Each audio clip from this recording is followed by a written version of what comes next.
मंत्री श्री नीतीश कुमार जी के कुशल नेतृत्व में बिहार आज फिर अपने ज्ञान के गौरवशाली इतिहास को दोहराने और हर बच्चे को गुणवत्तापूर्ण शिक्षा देने के लिए कटिबद्ध है। हम लोगों ने जो शुरुआती दौर में 6 से ही ये शुरू किया, 5 के नवंबर महीने में हम लोग आए और जिस तरह से शिक्षा और स्वास्थ्य इन सब चीजों के बारे में, और फिर कोई घर से निकलता नहीं था शाम में, और फिर कहीं कोई रास्ता नहीं बना हुआ था, तो इन सब चीजों का काम हम लोगों ने करना शुरू किया था। अब हालत इतनी खराब थी कि स्कूलों की कमी थी, बहुत कम कमी थी स्कूलों की, और शिक्षकों की भी कमी थी। तो उसी को देख करके ना हम लोग करना शुरू किए कि उसकी पढ़ाई ज्यादा हो, ज्यादा से ज्यादा हो, तो हम लोगों ने सब काम करवाया। राज्य सरकार द्वारा आज नए विद्यालय भवनों का निर्माण और पुराने भवनों का नवीनीकरण किया जा रहा है।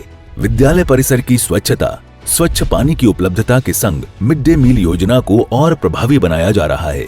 स्मार्ट क्लासरूम में डिजिटल शिक्षा का जादू, बैठने की बेहतर व्यवस्था, खेल के मैदानों में दौड़ती उमंग।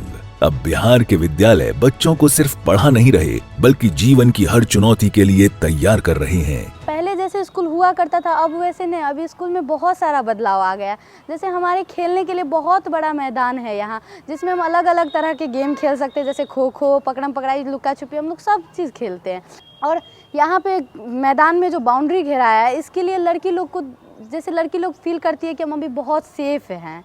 पहले तो लड़की लोग स्कूल नहीं आना चाहती थी, पर अभी जैसा सुविधा आ गई है, इसके वजह से लड़की लोग स्कूल में आके अपने आप को खूब सेफ फील करती है। उसकी मम्मी पापा भी चाहते कि अब मेरी बेटी भी पढ़े। राज्य सरकार द्वारा बालिकाओं की शिक्षा के संग उनके सशक्तिकरण हेतु विशेष प्रयास किया जा रहा है। रानी लक्ष्मीबाई आत्मरक्षा प्रशिक्षण से बालिकाएं निडर और आत्मनिर्भर बन रही हैं। इसके साथ विद्यालय में बेहतर शौचालय निर्माण और मासिक स्वच्छता कार्यक्रम से छात्राओं की उपस्थिति में उल्लेखनीय वृद्धि हुई है। हमारे स्कूल में पहले पिंक रूम नहीं था, तो लड़कियां सब नहीं आती थी, उनको काफ़ी दिक्कत हो जाती थी।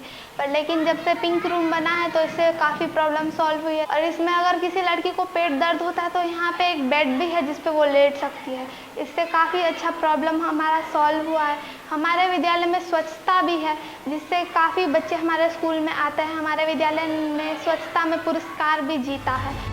राज्य सरकार विद्यालयों के इंफ्रास्ट्रक्चरल सुधार और बेहतर पठन पाठन की सभी सुविधाओं की उपलब्धता के संग गुणवत्तापूर्ण शिक्षण व्यवस्था सुनिश्चित करने हेतु प्रतिबद्ध है। बीते कुछ महीनों में ही सरकार द्वारा 2 चरणों में 2,17,159 अध्यापकों की नियुक्ति बीपीएससी के माध्यम से की गई है।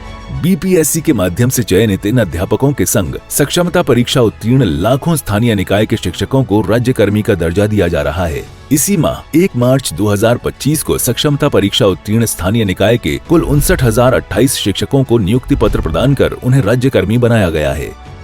राज्य में सरकारी नौकरियों के सृजन के अपने निश्चय के साथ माननीय मुख्यमंत्री जी द्वारा आज शिक्षक नियुक्ति के तृतीय चरण के सफल 51,389 अभ्यर्थियों को नियुक्ति पत्र प्रदान किया जा रहा है। मेरा बचपन से सपना था टीचर बनने का। ऐसा लग रहा है सपना सच में साकार हो गया है। और सीएम साहब का तहे दिल से शुक्रिया सीएम साहब कि आज उन्होंने ये अवसर प्रदान किया कि मैं एक शिक्षक बनूं और शिक्षिका बन के अपने देश की, अपने भविष्य का संवार सकूं, अपने बच्चों को पढ़ा सकूं। इन हजारों नियुक्तियों के बाद बिहार में कुल शिक्षकों की संख्या बढ़कर लगभग 6 लाख हो जाएगी और सरकारी विद्यालयों का छात्र शिक्षक अनुपात सुधरकर लगभग राष्ट्रीय औसत के बराबर हो जाएगा। 1 दी 2 दी उसमें भी निराश हुई, फिर भी मैंने तैयारी नहीं छोड़ा। शादी भी हो गई, बच्चा भी हो गया, फिर भी वैसे ही तैयारी किया। उसके बाद से फिर मैं जिस दिन रिजल्ट निकलने वाला था उस दिन मैं शादी में थी अपने देवर के। फिर मेरे हस्बैंड परेशान थे, फ़ोन कर रहे थे, ऑफ था, तो फिर मेरे सास के नंबर पे किए तो वो फ़ोन उठाई, फिर बात कराएं। उसके बाद देखा सही में मेरा रिजल्ट हुआ, तो विश्वास ही नहीं था, बार बार देख रहे थे। फिर एकदम आँख से आंसू निकल गया कि नहीं होते होते एकदम निकल गया। तो इसके लिए मैं नीतीश सरकार का बहुत बड़ा आभारी हूँ कि हमको ये सौभाग्य प्राप्त हुआ कि इतना दिन से स्ट्रगल करते करते मेरा निकल गया। बिहार सरकार नारी सशक्तिकरण हेतु प्रतिबद्ध है। महिलाओं को माध्यमिक एवं उच्च माध्यमिक विद्यालयों में 35% तथा प्राथमिक विद्यालयों के शिक्षक नियुक्ति में 50% आरक्षण दिया जा रहा है। शिक्षक नियुक्ति के इस तीसरे चरण में भी चयनित शिक्षकों में 44.67% महिलाएं हैं। सबसे पहले तो हम सीएम सर का धन्यवाद करना चाहेंगे कि उनके 50% आरक्षण के कारण हमको इसमें आने का मौका मिला। बचपन से हम चाहते थे टीचिंग जॉब में जाएं, खास करके ये बीपीएससी क्रैक करें, और टीआर 3 में क्रैक करके हमको पटना ज़िला मिला। और सबसे सौभाग्य की बात है कि उनके हाथ से हमको नियुक्ति पत्र मिलेगा। इसके लिए हम सीएम सर का तहे दिल से शुक्रिया अदा करना चाहते हैं। राज्य के सरकारी विद्यालयों में स्थापित आईसीटी लैब और साइंस लैब से छात्रों की वैज्ञानिक सोच मजबूत हो रही है। गौरतलब है कि आईआईटी पटना द्वारा चुनिंदा विद्यालयों में आधुनिक भौतिकी एवं रसायन प्रयोगशालाएं स्थापित की गई हैं।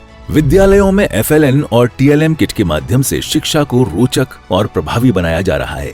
ये विश्वास है कि नवनियुक्त शिक्षक अपनी नई सोच से विद्यालय की शिक्षण प्रणाली को और भी सहज बनाएंगे। हम कंपटीशन का तैयारी लगभग 2-3 साल से कर ही रहे थे। कहीं पे सिलेक्शन नहीं हो पा रहा था तो थोड़ा सा निराशा होती थी, लेकिन एक अंदर से था कि नहीं, इतना दिन से मेहनत कर रहे हैं तो कर ही लेंगे।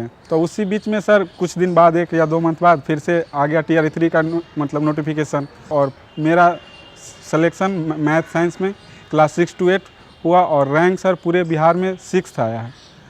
तो इतनी बड़ी वैकेंसी निकालने के लिए, इतनी मास लेवल पर रिक्रूटमेंट करने के लिए हमारे जो रिस्पेक्टेड सीएम सर हैं उनको एक थैंक यू बोलें, क्योंकि ये अन्य जगहों पे नहीं हो रहा है।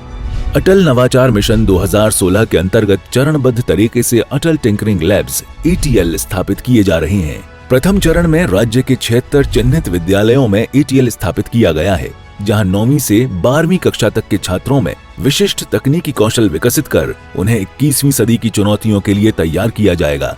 विद्यालयों में नवनियुक्त गुणी शिक्षकों की मौजूदगी इस व्यवस्था को मजबूत और प्रक्रिया को सरल बनाएगी। माननीय मुख्यमंत्री जी का जो एक विजन है कि शिक्षा के क्षेत्र में भी बहुत अच्छे इनोवेटिव आइडियाज़ हो, इसके लिए उन्होंने जो बहुत बड़े स्तर पर बहाली की है शिक्षकों की बीपीएससी के थ्रू से, तो इससे एक बीपीएससी के शिक्षकों को भी मौका मिलेगा कि वो बच्चों को नए नए नवाचार के माध्यम से पढ़ाएंगे और बच्चे भी इसमें बहुत कुछ सीखेंगे। इसके लिए मैं माननीय मुख्यमंत्री सर को बहुत बहुत धन्यवाद देना चाहूँगी। राज्य के विद्यालयों में शिक्षा की गुणवत्ता सुनिश्चित करने के लिए शिक्षा विभाग ने एक सशक्त मॉनिटरिंग सिस्टम बनाया है।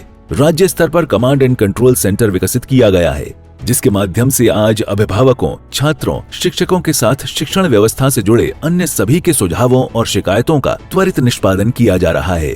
माननीय मुख्यमंत्री जी ने अपनी हाल ही संपन्न प्रगति यात्रा के क्रम में कई जिलों के विद्यालयों का भ्रमण कर मौजूदा व्यवस्था का जायजा लिया और उसके आलोक में वरीय अधिकारियों को निर्देशित भी किया। माननीय मुख्यमंत्री के निर्देशों और शिक्षा विभाग के अथक प्रयासों से राज्य की शिक्षा व्यवस्था में ऐतिहासिक बदलाव आया है। आज राज्य के विद्यालय बच्चों को सिर्फ श्याम पट पर लिखे शब्दों से ही ज्ञान नहीं दे रहे, बल्कि smart classroom, ATL lab, digital शिक्षा, खेल प्रतियोगिता जैसे नवाचारों से उन्हें उनके सपनों को साकार करने का बेहतर अवसर उपलब्ध करा रहे हैं।